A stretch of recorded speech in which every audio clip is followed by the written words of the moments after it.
Bom dia, hoje é 10 horas da manhã do dia 4 de abril de 2023, terça-feira, né?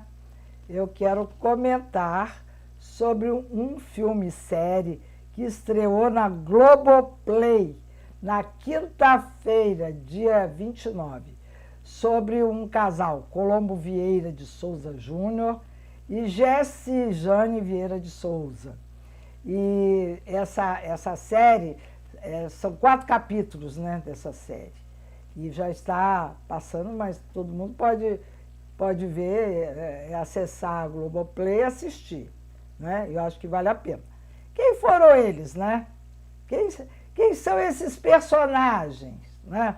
Eles foram militantes contra a ditadura militar e tentaram sequestrar um avião no aeroporto do Rio, Galeão, né? E para que eles queriam sequestrar um avião?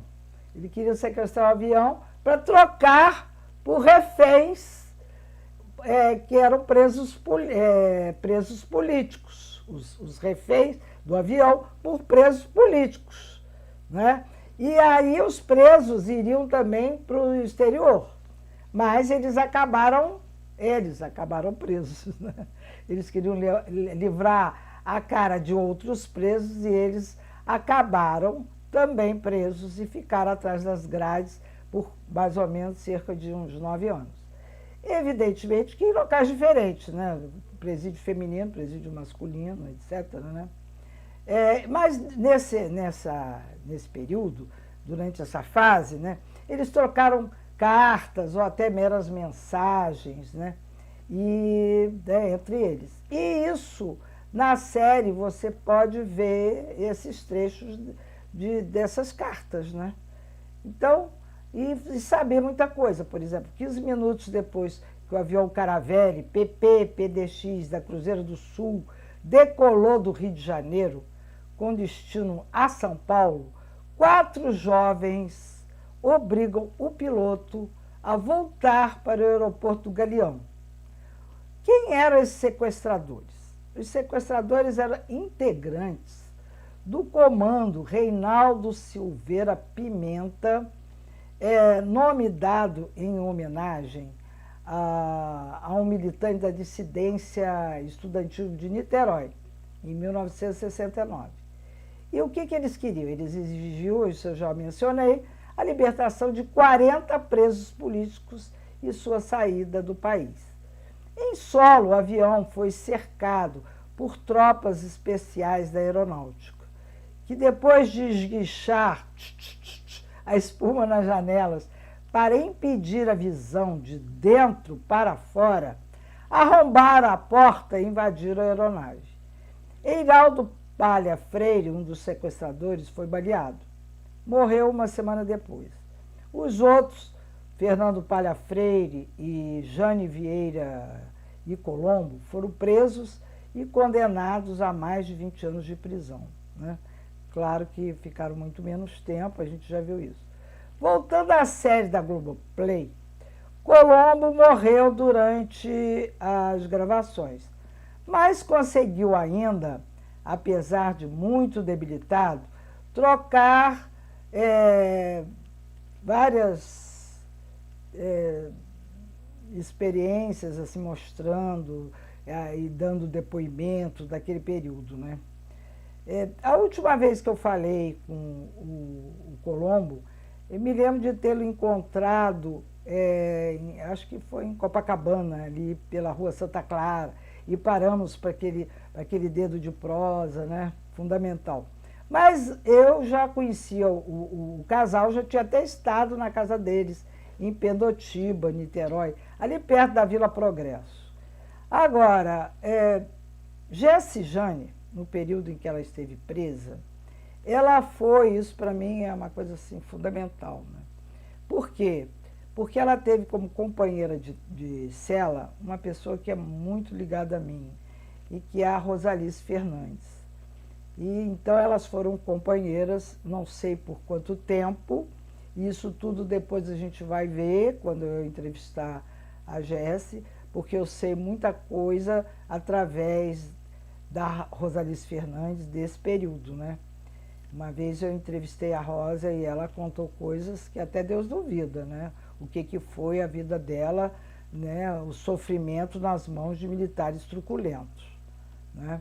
E realmente, por exemplo, tem uma questão que eu até me arrepio quando penso, né?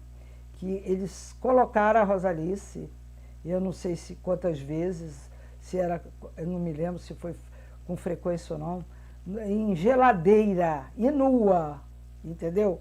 Para querer extrair dela coisas que ela nem tinha a contar, porque, ao contrário da Jesse, ela não foi guerrilheira e nem fez nenhuma ação, ela morava em Volta Redonda e trabalhava junto lá com os operários. O pai dela foi operário também da Siderúrgica Nacional. Então, a história dela é completamente diferente da Jane. Mas elas estavam juntas e o que talvez a Rosalice tenha sofrido muito mais nas mãos dos militares do que a própria Jane. É isso que eu quero ver, que eu quero fazer essa comparação. Por quê? Porque ela não tinha nada para contar. Assim, não tinha nada ilegalmente. Ela não estava numa ação ilegal, nem numa ação guerrilheira, nada disso. Era uma ação que ela trabalhava lá com os operários em relação a várias questões políticas, né? De defesa dos operários lá na siderúrgica, de reivindicação dos operários, por aí. Mas eu conheci a Rosa, eu disse que ela é minha amiga, porque eu a conheci desde a época que ela saiu da prisão. Por uma coincidência, o meu marido, que até já morreu, Ronald Pinto da Luz, ele era muito amigo do Edson Cair, que era um deputado, e o Edson Cair foi o advogado da Rosalice. Então ele conseguiu tirá-la da prisão. E aí, para homenagear o Edson, homenagear a Rosalice, nós fizemos na nossa casa um jantar, né, em homenagem ao casal, e enfim, e principalmente o que foi a luta da Rosalice, e em homenagem àquele momento da liberdade, maravilhoso, né?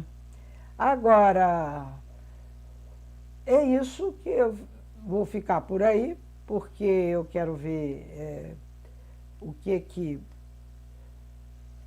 no meu programa, quero já deixar aqui registrado, o meu programa que eu vou fazer com a Jane, que vai ser no dia 10 agora de abril, que é uma segunda-feira, às 18 horas. E aí eu queria a participação de todo mundo, e como eu já dei esses spoilers todos, né, vocês já podem já imaginar e pensar quais as perguntas que vocês gostariam de fazer a Jesse Jane, que eu provavelmente vou fazer muitas, mas não todas. E aí vocês participariam comigo dessa fala, dessa entrevista. Então, estão todos convidados. Agora, para concluir, e já que nós estamos falando, né, desse período da ditadura no Brasil, que muita gente não conhece, muita gente não viveu, né? Eu, até da última apresentação aí das manhãs, que eu falei sobre a ABI, que eu tinha ido à ABI, que a ABI fez 115 anos, e aí teve um seminário, eu falei sobre o seminário, etc. e tal, e aí eles estavam distribuindo os livros, e eu escolhi 2 livros muito interessantes. Um deles se chama O Problema é Ter Medo do Medo. Está aqui até o livro, aqui a capa do livro, né? E de Ana Helena Tavares. Mas que é o relato, né, das entrevistas, é um relato de várias pessoas que viveram nesse período da ditadura, sofreram ou não sofreram, foram presos ou não, mas enfim, tiveram protagonismo durante esse período. E eu escolhi um cineasta, o Silvio Tendler. Por quê? Para até falar com vocês sobre o Silvio Tendler e o artigo dele, o depoimento, não é um artigo, é o depoimento, e o que foi escrito, porque eu acho importante trazer essa história ao vivo e a cores, né? E nem sempre eu não posso pegar o livro inteiro, porque é muita coisa, é muito depoimento. Mas então eu fiz essa escolha, espero que tenha sido uma boa escolha. Então eu quero ler alguns trechos e mostrar para vocês o que aconteceu.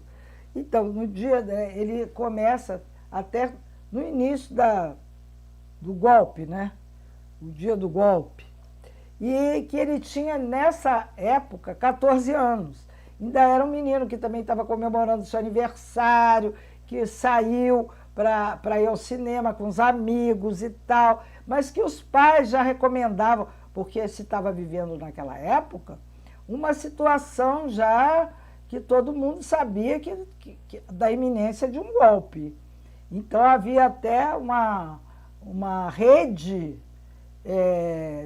radiofônica, liderado pelo Brizola, Leonel de Moura Brizola, que era conhecida como a Rede da Legalidade. Então, essa rede, todo mundo acompanhava essa rede e tal. Então, ele fala que o golpe, né, foi o 1º de abril do golpe, né, foi no dia 1º de abril. O golpe não foi de alguns militares patéticos, entre aspas. Então, ele diz assim, na sexta-feira, a gente acordou querendo notícias e os jornais com as manchetes mais contraditórias possíveis, porque ninguém sabia. Teve golpe, não teve golpe, teve golpe, não teve golpe. Então, ele falou que o pai dele ouvia essa rádio e tal, e que a rádio estava junto com a Marinque Veiga, né, e com a Rádio Nacional. E aí a recomendação da mãe dele não foi à toa, porque ele já estava esperando essa história toda acontecer, né? Então vamos lá, no dia 1º a Rádio Nacional e a Marinque Veiga foram caladas, quer dizer, eles logo invadiram quem estava já agindo contra esse golpe, por isso que eles logo invadiram, quebraram tudo que encontraram na frente, né? Discos, equipamento, e a coisa, ele diz, né, ficou preta. E porque no Rio de Janeiro a direita até já estava comemorando, como se o golpe já tivesse acontecido. Mas aí o Jango ainda estava em Brasília, depois que ele foi para Porto Alegre. Então, ele diz que o golpe foi no dia 1º de abril, porque pela primeira vez na história do Brasil, né, o Senado declara a vacância do poder com o presidente da República ainda em território nacional. Então, aquele poder não estava vazio. Vacância é o vazio do poder, né? Não tem mais presidente ocupando o lugar, mas ele diz que não, ocupava ainda. Então, por isso que foi caracterizado como mesmo golpe de Estado. Então, o presidente do Senado, que era o Auro de Moura Andrade, é que fez essa declaração e a coisa que não existia legalmente aconteceu, né, não foi nenhum impeachment, porque, veja bem, nós já vivemos 2 impeachment, por exemplo, o impeachment da Dilma, todo mundo acompanhou de perto, então sabe como é que é todo o processo de impeachment, que tem que ir para o Senado, para a Câmara, ser votado, e 1 a 1, né, tem que ser voto declarado. Eu me lembro que dessa última vez, eu estava até lá não foi na Cinelândia não, foi no Arcos da Lapa, e aí cada um ia lá, declarava por que estava votando contra Dilma, a favor do impeachment e tal. Então, isso é feito assim, né? No caso, nesse golpe militar, não houve nada disso. Bom, aí o que aconteceu com o Silvio Tendler? Ele queria inicialmente, né, ele era ainda muito menino, mas à medida que o tempo foi passando, ele queria ser advogado, mas ele começou a perceber que a advocacia, que ele passou a não acreditar muito no direito. E já que o direito foi desrespeitado, até o direito relativo ao o que era o poder, né, o poder político no Brasil, ele ficou triste com essa questão do direito e disse: eu não quero ser advogado nesse país arbitrário. E aí ele acabou foi para a Europa, foi acho que para a França, e começou a estudar cinema e passou a ser diretor de cinema, principalmente documentários. Ele passou a ser um grande documentarista. Fez N e continua fazendo, apesar do Silvio Tendler ser uma pessoa que teve um problema físico, então ele anda em cadeira de rodas, ele não tem uma independência total, mas a cabeça continua assim, sabe, a mil, e ele então faz as pesquisas dele, resolve qual é o tema e vai em frente, né? Ele vai, mesmo com a equipe ajudando, né? Ele é uma pessoa que tem um elan, tem uma força do querer, uma coisa incrível, né? Porque você filmar nas ruas, e filmar em todo lugar, e ainda tendo uma deficiência física e tal, isso é uma coisa muito complicada, muito difícil. Ele, sabe, ele supera isso tudo para fazer os seus filmes. Então, aqui tem no artigo, ele fala dos filmes, quero mencionar alguns. O Jango, ele tem depois um filme sobre o Jango, que foi o presidente, né, que foi deposto. Tem um filme sobre o Marighella, que foi assassinado. Tem um filme sobre o Milton Santos, aí já não é sobre essa revolução. E o Milton Santos foi um geógrafo também, um cara muito interessante. Então ele tem um filme sobre o Milton Santos.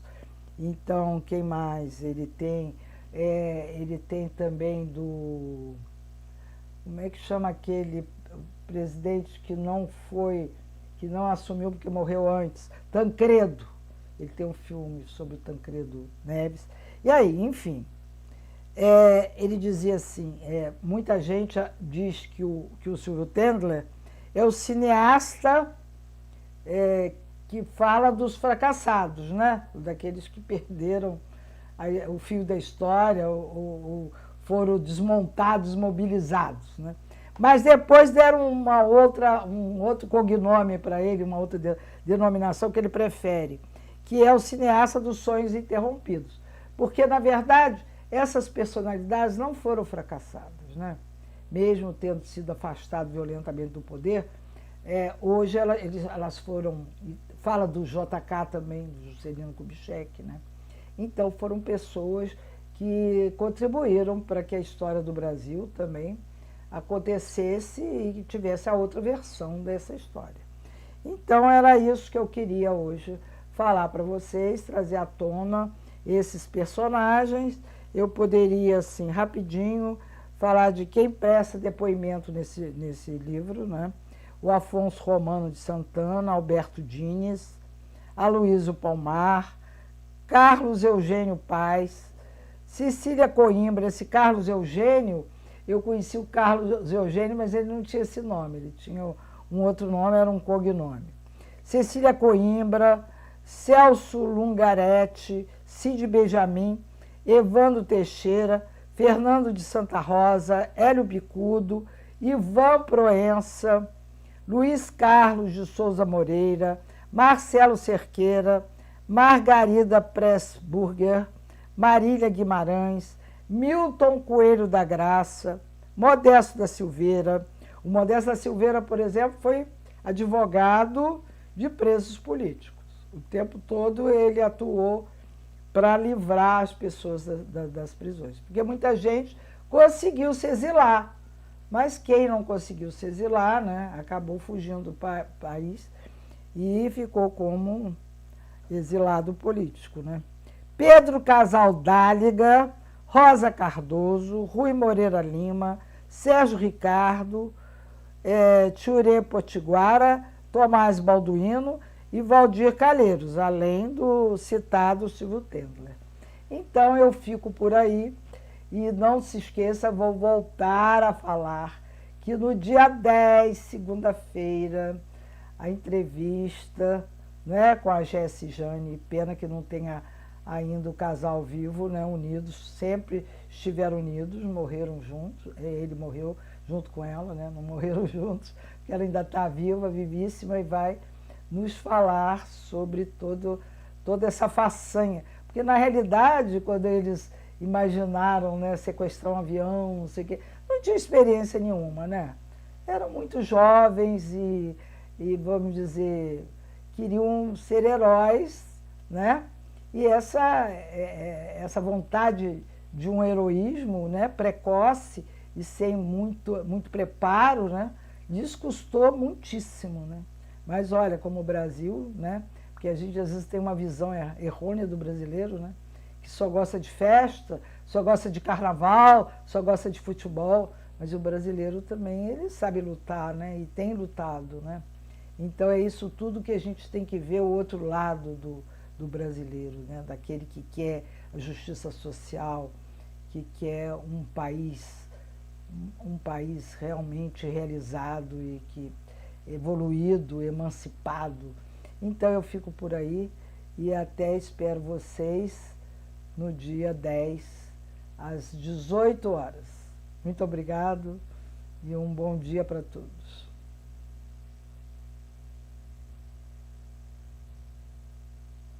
Tem que clicar lá, no vermelhinho, para parar o vídeo.